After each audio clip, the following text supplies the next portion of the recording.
Glória a Deus. A partir dessa noite de quarta-feira, essa primeira quarta-feira de agosto, nós vamos estar lendo várias vezes cada capítulo da Epístola de Paulo aos Filipenses. Então, começando hoje pelo capítulo 1. Glória a Deus. Capítulo de número 1. Primeiro capítulo dessa carta de Paulo aos Filipenses. Vamos ler juntos em oração estes 30 versículos. Palavra de Deus, enquanto lemos, a palavra de Deus estará agindo em nossas vidas, alimentando nossas vidas, operando em nossas vidas. Aleluia. Então, na presença dele, leiamos juntos enquanto ele nos alimenta com a sua santa palavra. Filipenses, capítulo 1. Paulo e Timóteo, servos de Cristo Jesus, a todos os santos em Cristo Jesus, inclusive bispos e diáconos que vivem em Filipos. Graça e paz a vós outros, da parte de Deus, nosso Pai, e do Senhor Jesus Cristo. Dou graças ao meu Deus por tudo que recordo de vós, fazendo sempre com alegria súplicas por todos vós em todas as minhas orações, pela vossa cooperação no Evangelho, desde o primeiro dia até agora. Estou plenamente certo de que aquele que começou boa obra em vós, há de completá-la até ao dia de Cristo Jesus. Aliás, é justo que eu assim pense de todos vós, porque vos trago no coração, seja nas minhas algemas, seja na defesa e confirmação do Evangelho, pois todos sois participantes da graça comigo. Pois minha testemunha é Deus, da saudade que tenho de todos vós, na terna misericórdia de Cristo Jesus. E também faço esta oração, que o vosso amor aumente mais e mais em pleno conhecimento e toda a percepção, para aprovardes as coisas excelentes e serdes sinceros e inculpáveis para o dia de Cristo, cheios do fruto de justiça, o qual é mediante Jesus Cristo, para a glória e louvor de Deus. Quero ainda, irmãos, cientificar-vos de que as coisas que me aconteceram têm antes contribuído para o progresso do Evangelho, de maneira que as minhas cadeias em Cristo se tornaram conhecidas de toda a guarda pretoriana e de todos os demais. E a maioria dos irmãos, estimulados no Senhor por minhas algemas, ousam falar com mais desassombro a palavra de Deus. Alguns efetivamente proclamam a Cristo por inveja e porfia. Outros, porém, o fazem de boa vontade. Estes por amor, sabendo que estou incumbido da defesa do Evangelho. Aqueles, contudo, pregam a Cristo por discórdia, insinceramente, julgando suscitar tribulação às minhas cadeias. Todavia, que importa? Uma vez que Cristo, de qualquer modo, está sendo pregado, quer por pretexto, quer por verdade, também com isto me regozijo. Sim, sempre me regozijarei, porque estou certo de que isto mesmo, pela vossa súplica e pela provisão do Espírito de Jesus Cristo, me redundará em libertação, segundo a minha ardente expectativa e esperança de que em nada serei envergonhado. Antes, com toda a ousadia, como sempre, também agora será Cristo engrandecido no meu corpo, quer pela vida, quer pela morte. Porquanto, para mim, o viver é Cristo e o morrer é lucro. Entretanto, se o viver na carne traz fruto para o meu trabalho, já não sei o que hei de escolher. Ora, de um e outro lado, estou constrangido, tendo o desejo de partir e estar com Cristo, o que é incomparavelmente melhor.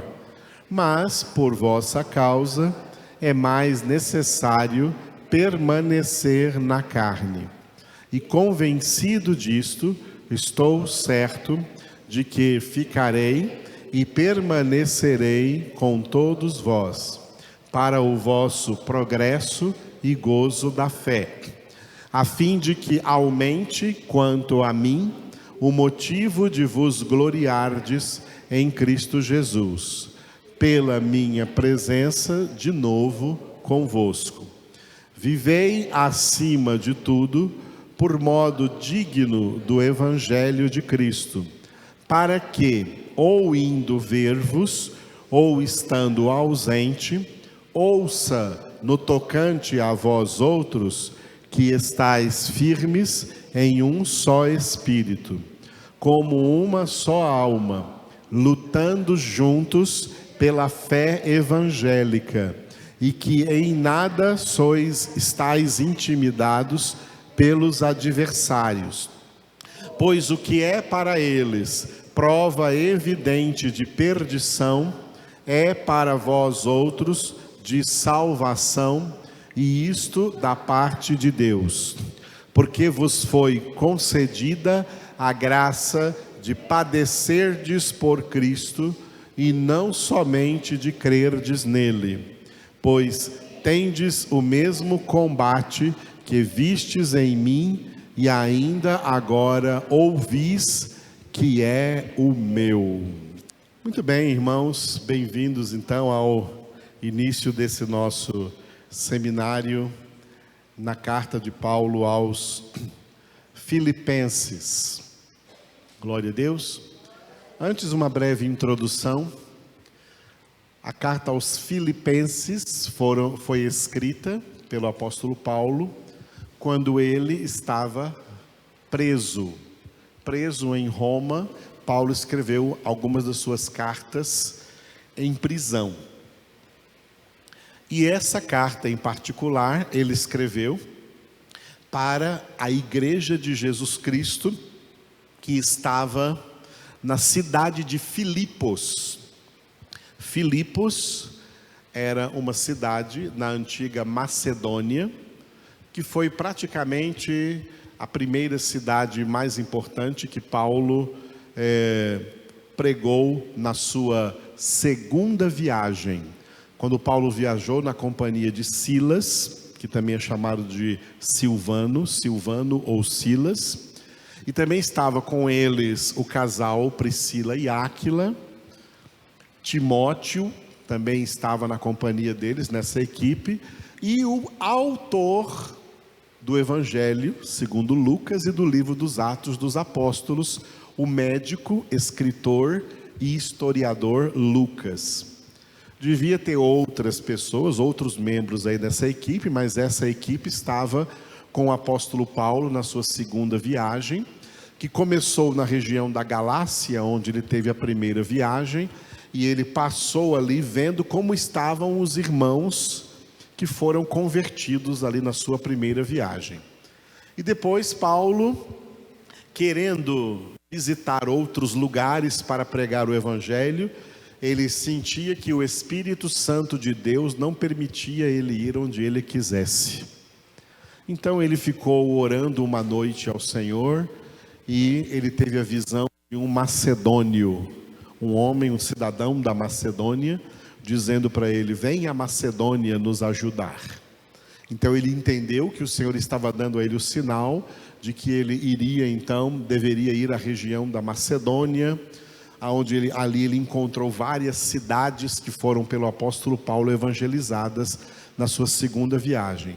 A cidade de Filipos, a cidade de Tessalônica, para onde escreveu 2 cartas, 1ª e 2ª aos Tessalonicenses, a cidade de Bereia, a cidade de Atenas, na Grécia, a cidade de Corinto, para quem ele escreveu também 2 cartas, 1ª e 2ª Coríntios. Todas essas cidades estavam ali na região da Macedônia, que ia mais ao sul ficava a Grécia. Toda essa região, o apóstolo Paulo esteve ali pregando a palavra na sua segunda viagem. Foi na cidade de Filipos que algumas coisas interessantes aconteceram, conforme estão relatadas no livro dos Atos dos Apóstolos. Foi na cidade de Filipos que o apóstolo Paulo, com a sua equipe, saiu para procurar um lugar de oração, para eles orarem juntos, lá fazerem uma devocional de oração, num determinado dia, na beirada de um rio, e ali encontraram algumas mulheres, e Paulo pregou o evangelho para essas mulheres, e dentre essas mulheres estava Lídia, uma vendedora de púrpura, da cidade de Tiatira, ou seja, ela veio lá da Ásia Menor, mas estava morando em Filipos, onde abriu o seu comércio de vender púrpura. E diz o texto do livro dos Atos dos Apóstolos que o Senhor abriu o coração de Lídia para atender às coisas que Paulo estava pregando. Lídia foi convertida aquele dia, batizada, tanto ela como toda a sua família. Em Filipos também aconteceu que Paulo e a sua equipe começaram a ser perseguidos todos os dias por uma jovem escrava que era possuída por um espírito de Pitão, a pitonisa, por isso ela é chamada de pitonisa. Espírito de Pitão é um espírito diabólico de adivinhação, que então os donos daquela escrava ganhavam muito lucro fazendo ela adivinhar as coisas das vidas das pessoas em troca de dinheiro. E essa mulher, possuída por esse demônio, seguiu o apóstolo Paulo e a sua equipe por muitos dias, dizendo para todo mundo na cidade: estes homens são servos do Deus Altíssimo. O diabo reconhece quem são servos do Deus Altíssimo, quem pertence ao Senhor e quem é só crente de fachada. O diabo conhece muito bem. E ali o demônio naquela mulher sabia que ali eram homens verdadeiramente de Deus. Mas Paulo ficou incomodado com isso, porque Paulo, sendo um homem de Deus, cheio do Espírito Santo, teve o discernimento que aquela moça estava sendo ali usada por um demônio. Então um dia ele cansou daquela história, repreendeu aquele demônio e expulsou dela, e o demônio saiu e ela então perdeu a capacidade de adivinhar. Então os donos dela, os senhores daquela escrava, vendo que não teriam mais lucro com ela, porque ela não ia conseguir adivinhar mais nada, eles delataram o apóstolo Paulo e Silas e conseguiu que guardas viessem prender a eles por esse motivo, por essa razão aí, basicamente torpe, e eles foram presos numa cadeia, chicoteados, suas vestes rasgadas, presos no calabouço da cadeia, no lugar mais profundo, com os pés, os tornozelos presos ao cepo, numa madeira, junto com os prisioneiros de alta periculosidade, e ali eles ficaram naquela cadeia.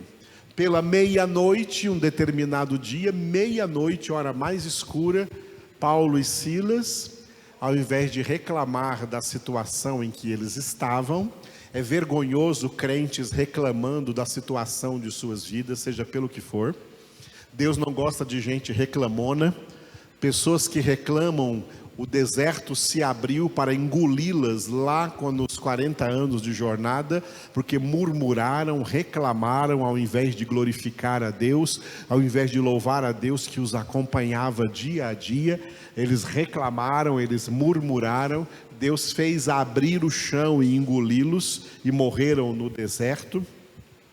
Nós vamos ver aqui nessa carta aos Filipenses, que no capítulo 2, versículo 14, tem uma ordem assim, ó: fazei tudo sem murmurações nem contendas.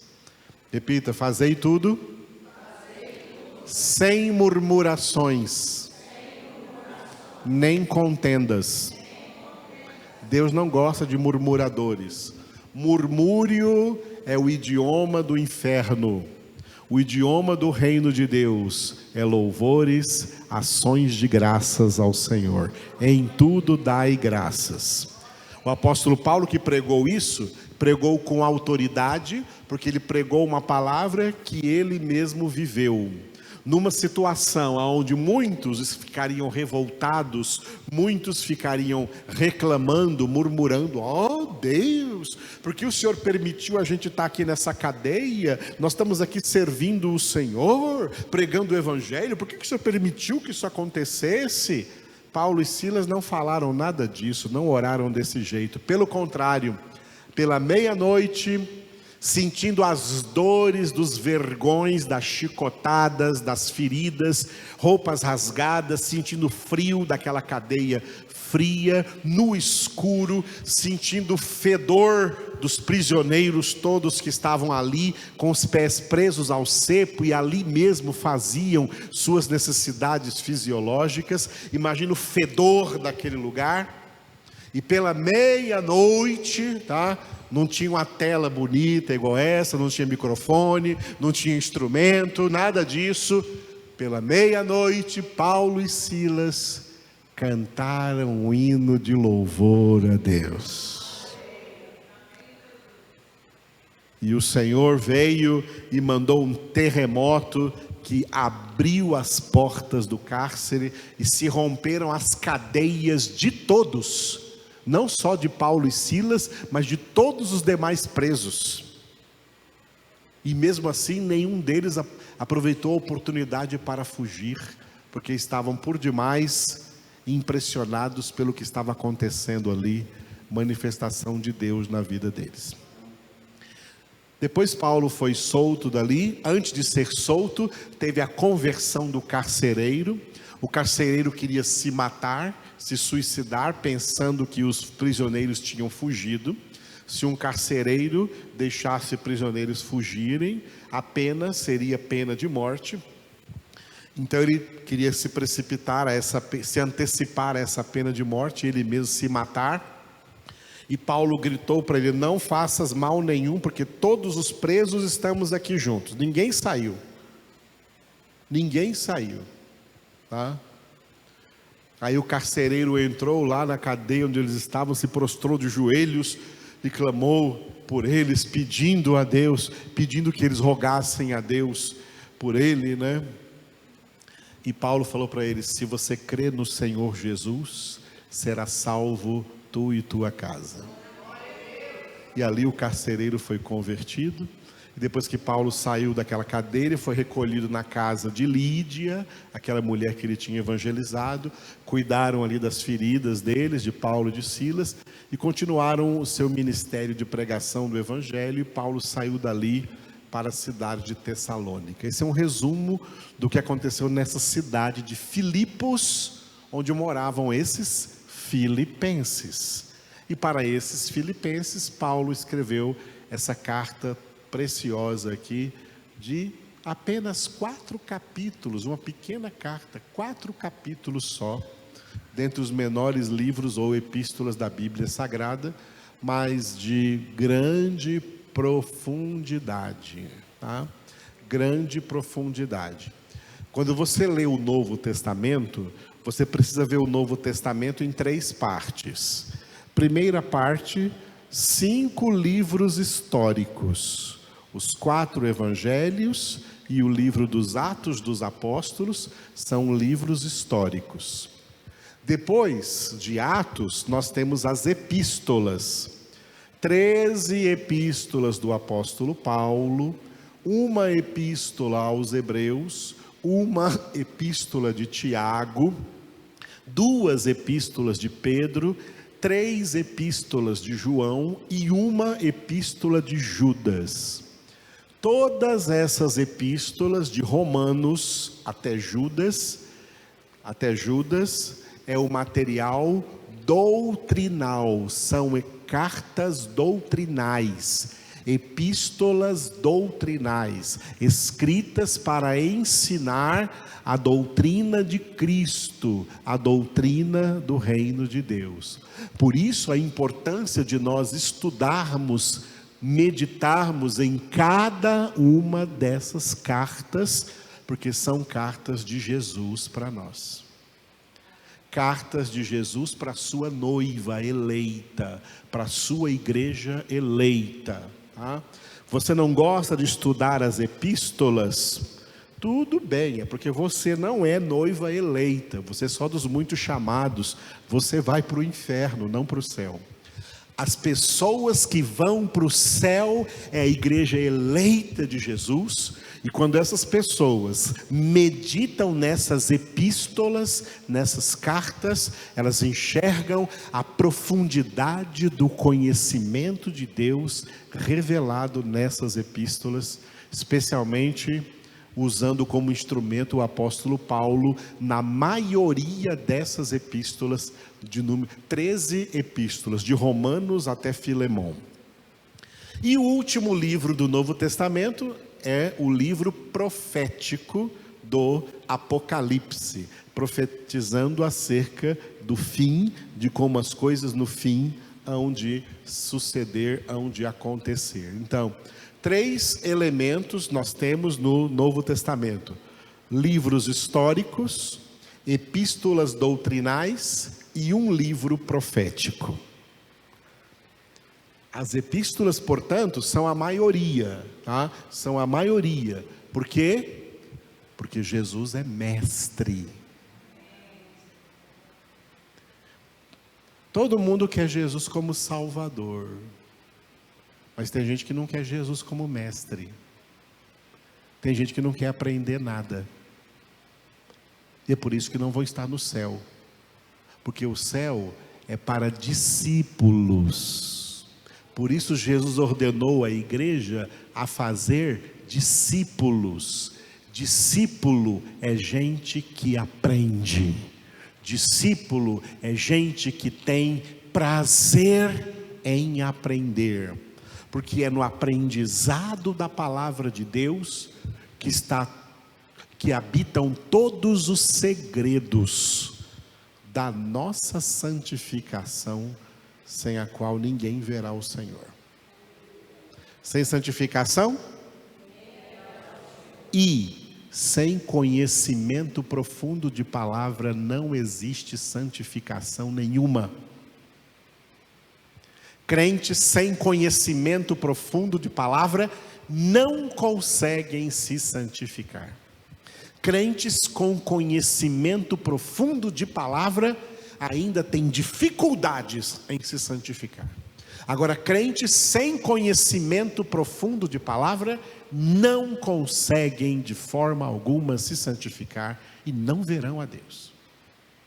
Crentes enganados por aí, pensando que cristianismo é só você fazer parte de uma denominação, ir no culto, dar o seu dízimo, participar da ceia, ser batizado, e só isso tá bom. Não, essas coisas são acessórios.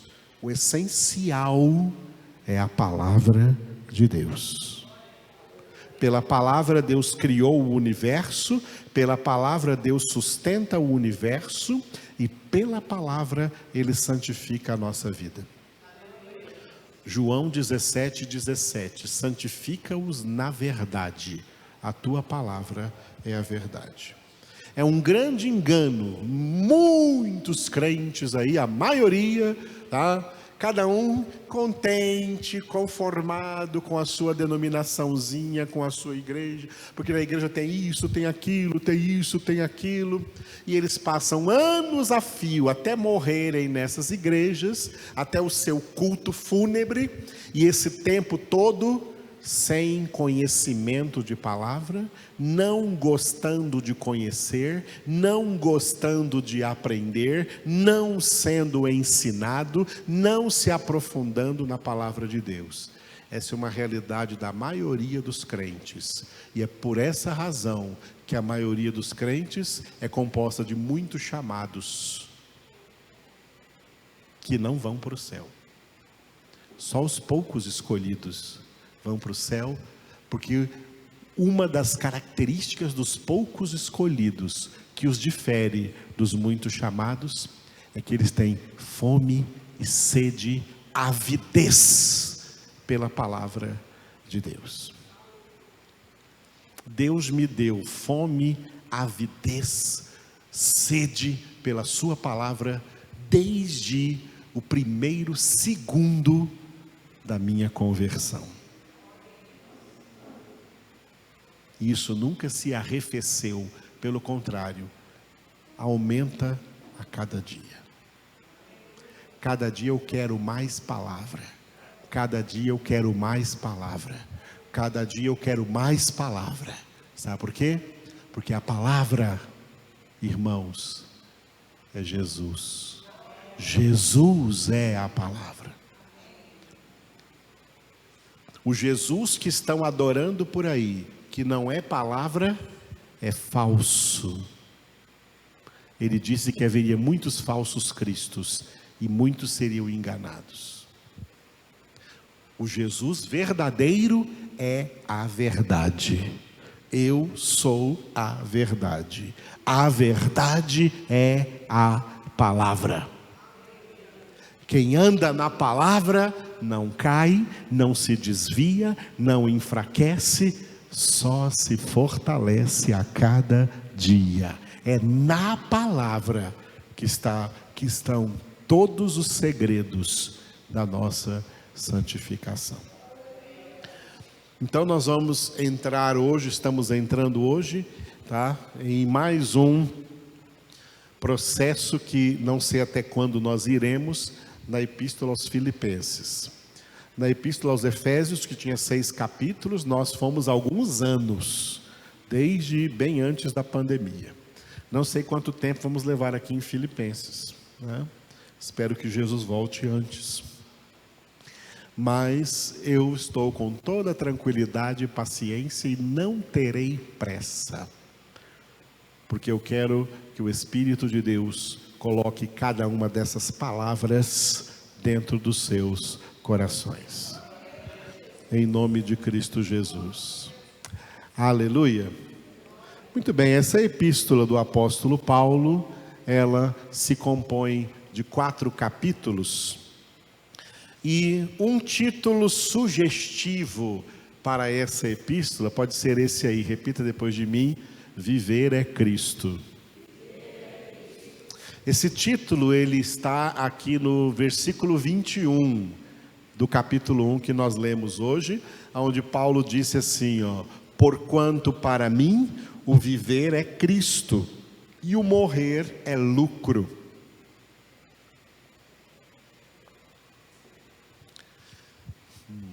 Para os perdidos, o viver é o mundo e o morrer é uma tragédia. Para quem é de Cristo, o viver é Cristo e o morrer é lucro. Para quem não é de Cristo, o viver é o mundo e o morrer é uma tragédia, porque eles, a partir da sua morte, saem de um ambiente onde eles poderiam, teoricamente, ter a oportunidade de serem salvos ou convertidos, para nunca mais vir a ter de novo essa oportunidade para sempre, em estado de condenação. Para quem não tem Cristo, O viver é o mundo, estão aí no mundo, tá? Estão aí buscando as diversões do mundo, os prazeres do mundo, se alegrando no mundo, amando o mundo e as coisas do mundo. E depois? Isso vai acabar. E aí é só dor e sofrimento eterno.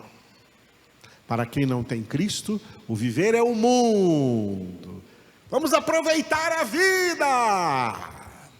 Como diziam os gregos, comamos e bebamos que amanhã morreremos. Aproveita a vida.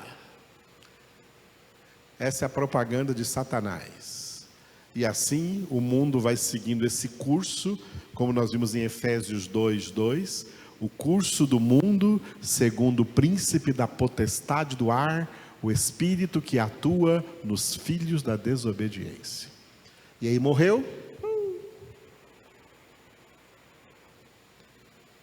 Morreu. Aí se é católico, chama o padre para encomendar a alma. Ai, meu Deus do céu.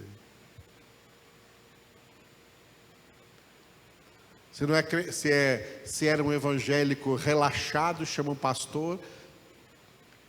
E é terrível isso. Eu já tive como pastor em muitos velórios e às vezes alguém pergunta: pastor, o senhor acha que Deus foi misericordioso com ele no fim?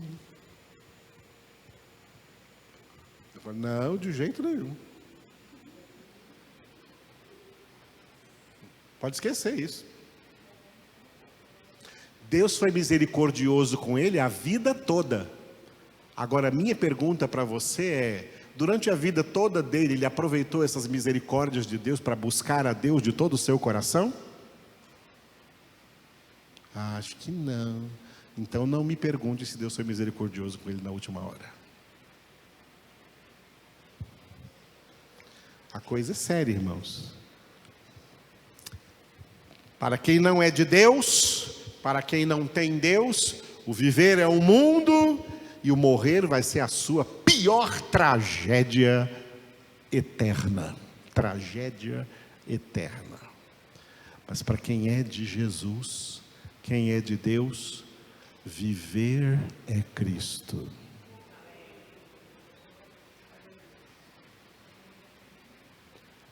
Vou dar alguns exemplos para vocês. Tem gente que pensa, né, que quem dá sentido à sua vida é o seu marido. Quem dá sentido à sua vida é sua esposa. Aí vive nesse romantismo: oh, minha querida, você dá sentido à minha vida. Ou pensa que quem dá sentido à vida são os filhos. Ai, meus filhos, que seria de mim sem meus filhos? Está errado, tudo isso são sentimentalismos baratos. Cônjuges não preenchem, filhos não preenchem, pais não preenchem, famílias não preenchem, irmãos não preenchem, como colegas não preenchem, como amigos não preenchem. Só Deus nos preenche. Nós não fomos criados para ser preenchidos por homens, por pessoas, e nem para preencher uns aos outros. Quem preenche cada um de nós e a todos nós é só o Senhor. O homem preenchido por Deus será um excelente marido, será um excelente esposo, um excelente pai. Uma mulher preenchida por Deus será uma excelente esposa, uma excelente mãe. Pessoas preenchidas por Deus serão excelentes em tudo, porque Deus traz essa excelência. Agora, pessoas que não são preenchidas por Deus, não tem ninguém e nada que as preencha. É tudo engano e vazio, e como disse Salomão, correr atrás do vento e mais nada do que isso. É Deus quem nos preenche. Eu não sou fiel à minha esposa porque eu achei a esposa ideal. Não. Eu sou fiel à minha esposa porque Deus preenche o meu coração. Eu não preciso ficar traindo minha esposa com ninguém.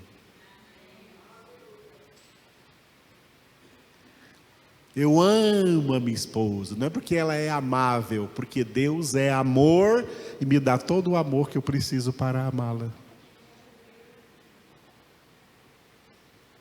Eu não a amo por causa dela, eu a amo por causa dele. Ela também me ama por causa dele, não por causa de mim. Amamos nossos filhos não por causa deles, mas por causa de Deus, que derrama esse amor em nossos corações. Essa é a diferença entre o verdadeiro amor de Deus e o amor que não é de Deus, que é passageiro e fraco.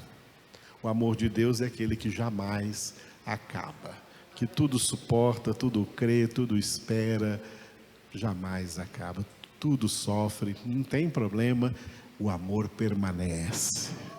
Deus é amor, quem não ama não conhece a Deus, porque Deus é amor, Deus é quem preenche. E é dentro de tudo isso que eu estou falando para vocês que Paulo diz: viver é Cristo. Viver é Cristo. Viver é Cristo. Viver é Cristo. Ao invés de falar aleluia e amém, repita: viver é Cristo. Mais forte: viver é Cristo.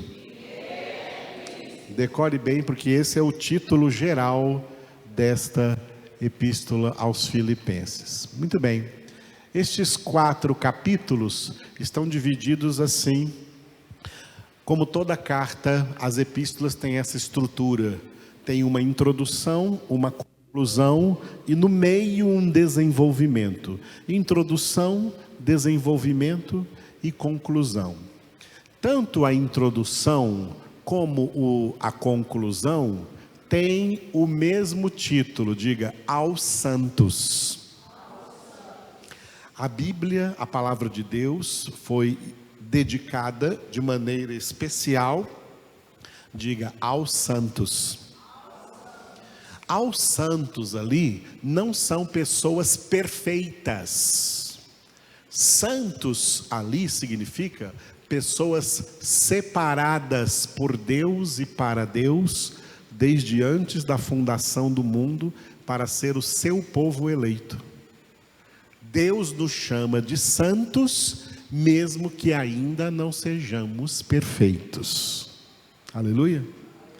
Aos santos. A epístola começa assim, dedicada aos santos, e termina também abençoando estes santos de Deus. Os santos de Deus são aqueles, cada um daqueles, Efésios 1:4, que Deus escolheu antes da fundação do mundo para serem santos e irrepreensíveis diante dele. Aleluia. O desenvolvimento da epístola, que vai do capítulo 1, versículo 3, ali no meio, até o capítulo 4, versículo 20, o título é um título retirado aqui do capítulo 2, versículo 11, repita: Jesus é Senhor. Toda língua confesse que Jesus Cristo é Senhor, para a glória de Deus Pai. Esse aqui é o texto alto da epístola, onde nós vamos chegar quando estivermos no capítulo de número 2. Jesus é Senhor. Tem gente que não entende direito o que significa ser Jesus Senhor. E por não entenderem direito, é que muitos vão cair naquela palavra que Jesus disse assim, ó: nem todo que me diz Senhor, Senhor entrará no reino dos céus, mas o que faz a vontade do meu Pai que está nos céus. A vontade do Pai é a nossa santificação. É quem se santifica que verdadeiramente reconhece Jesus como Senhor. E a maioria de crentes não se santificam, porque a maioria é de muitos chamados não se santificam. São os que ficam orando por aí: Senhor, Senhor, isso e aquilo, Senhor, Senhor, isso e aquilo, mas não santificam suas vidas. Nem todo que me diz Senhor, Senhor vão cair nessa palavra, essas pessoas. O significado de Jesus como Senhor, eu vou trazer para você o significado mais singelo possível. Senhor significa dono. Repita, Senhor significa dono. Se você ainda se sente o dono da sua vida, você vai para o inferno. As pessoas que vão para o céu são aquelas que renunciaram para sempre ser donos da sua vida e se entregaram a Jesus para só Ele ser o dono da sua vida. Aqueles que têm Jesus como seu dono não têm mais vontade própria, pensamentos próprios, sonhos próprios, planos próprios, ideias próprias. Eles renunciaram tudo isso para fazer a vontade do Senhor. São esses que vão morar no céu. E isso é ter Jesus como Senhor. Isso é tão sério que Paulo fala em 1 Coríntios 12, que ninguém pode dizer assim com toda sinceridade, que Jesus é Senhor, se não estiver movido pelo Espírito Santo. Você pode dizer isso? Jesus é Senhor? Todo joelho se dobrará e vai confessar isso, mas de maneira tardia. Os que são de Deus o fazem de maneira antecipada. O dono da minha vida não sou eu. O discurso de Satanás no mundo, nos filmes, nas novelas, nas séries, nos desenhos, nas músicas, no entretenimento, em tudo que há no mundo, o discurso é: você é o dono da sua vida, você faz da sua vida o que você quiser. É assim que o diabo engana os seus escravos. Quem faz da sua vida o que quer, o senhor deles é o diabo. Aqueles cujo Senhor é Cristo, provam isso na sua total, irrestrita, inquestionável, incondicional obediência a Cristo. E obediência a Cristo é obediência à palavra. Para dizer aleluia. Para dizer aleluia. Ah, não vou dizer aleluia não, porque eu queria mandar na minha vida. Não concordo, esse ponto está falando, não, isso é muito radicalismo. Você vai ver como é radical o lago de fogo e de enxofre, vai ver o radicalismo que é. O céu não é para gente mole, não é para gente covarde, é para gente que tem coragem de fazer renúncias para declarar diante do mundo, visível e invisível, que Ele é propriedade exclusiva do Senhor. Eu sou propriedade exclusiva do Senhor. Você é? Então diga.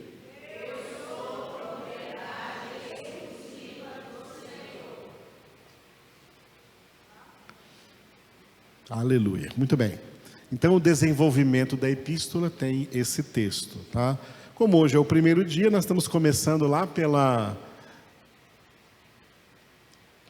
introdução, os 2 primeiros versículos, cujo título é, diga de novo, aos santos. Esses 2 primeiros versículos, tá, estão divididos assim. Versículo de número 1, o título é, diga, servos santos. E o número 2, a saudação soteriológica que Paulo costuma fazer em todas as suas epístolas, diga graça e paz. Vamos ver o primeiro versículo, tá? Primeiro versículo, servos santos. Versículo de número 1, servos santos. Paulo e Timóteo, servos de Cristo Jesus, a todos os santos em Cristo Jesus, inclusive bispos e diáconos, que vivem em Filipos. Repitam.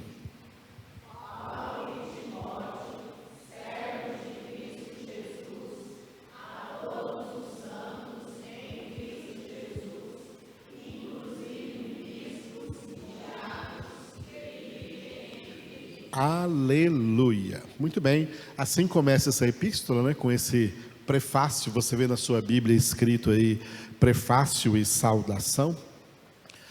E Paulo dizendo que está escrevendo essa epístola não sozinho, mas em companhia de Timóteo. Paulo e Timóteo escrevendo juntos e apresentando-se os dois, né? Paulo apresentando os dois como, repita, servos de Cristo Jesus. E como servos de Cristo Jesus, eles estão escrevendo a todos os santos. Diga, a todos os santos em Cristo Jesus. Olha a repetição aí de Cristo Jesus. Servos de Cristo Jesus, escrevendo a todos os santos em Cristo Jesus. Tá? Todos os santos em Cristo Jesus. Duas palavras muito importantes aqui neste versículo, né? Servos e santos. Nós que somos convertidos, pela nossa conversão, nós ganhamos 3 títulos importantes. Um deles não está aqui, está implícito. E os outros 2 estão aqui, servos e santos. Toda pessoa verdadeiramente convertida é feita, diga, filho de Deus. João 1,12. Mas a todos quantos o receberam, deu-lhes o direito, não é poder, é direito, de serem feitos filhos de Deus. Filhos de Deus. Agora diga assim, ó, filhos, servos, santos. Esses são os 3 títulos de todo verdadeiro convertido. Filhos de Deus, servos de Deus, santos de Deus. Filhos, servos e santos. Aleluia. E Paulo inclui aqui, né? Agora, se você chegar somente até Jesus, olha, isso aqui dá uma ideia espiritual ampla e generalizada. Se você tirar aqui do início Paulo e Timóteo e colocar Jesus, é isso que vale hoje, tá? Jesus aos servos de Cristo Jesus e a todos os santos em Cristo Jesus. Jesus, o próprio Filho de Deus, escrevendo uma carta através de Paulo e Timóteo, não mais para esses filipenses que não existem mais, mas Jesus escrevendo através de Paulo e Timóteo uma carta para todos os filhos, servos e santos de Deus. Amado, essa cartinha é para nós. Como você ficava quando recebia uma carta de amor antigamente? Lembra aí de 200 anos atrás? Uma cartinha. Essa é uma carta, a carta daquele que mais te ama, escrevendo para você. Jesus escrevendo aos filhos, aos servos, aos santos. Filhos, servos e santos. É isso que somos em Cristo Jesus. E o final do versículo, então, coloca na história, né? na história dos filipenses, a igreja ali, que havia bispos. Bispos significa supervisores, pastores que tinham cuidado de supervisionar as ovelhas, e diáconos que tinham cuidado de olhar que na igreja, dentre os irmãos, não tivesse ninguém passando por nenhuma necessidade material, especialmente de alimentação, etc. Ok? Isso que fazia os bispos e os diáconos. E aí vem o versículo 2, ele saudando, né? Saudando aqui com graça e paz. Graça e paz a vós outros da parte de Deus nosso Pai e do Senhor Jesus Cristo. Repitam vocês.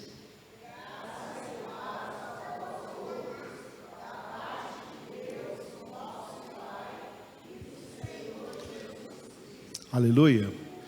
Por que Paulo sempre saúda com graça e paz? Porque essa é uma saudação soteriológica. O que significa isso? Uma saudação contendo a doutrina bíblica, resumindo a doutrina bíblica da salvação, num movimento de causa para efeito. A graça é a causa, a paz é o efeito. A paz do Senhor é o resultado, a consequência, o efeito de termos sido alcançados por tão grande graça.